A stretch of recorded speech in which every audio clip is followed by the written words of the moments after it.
back to BuonaPappa. As you can see, I'm not in my kitchen. We are in Italy and we are enjoying our summer vacation.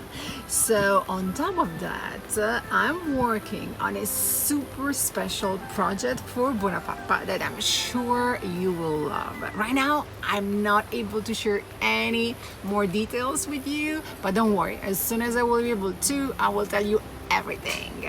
And as I'm working on this special project for BuonaPappa, for the next month and a half, I will not be able to post every single week, and as I'm used to, but I will still post every other week. So this week you have this announcement from me, and next week, don't worry, there will be a new recipe waiting for you. Meanwhile, if you want to follow me, what's going on in Italy, and new local super yummy recipes using regional, seasonal, organic Italian ingredients, check me out on Instagram. BuonaPappa is the account.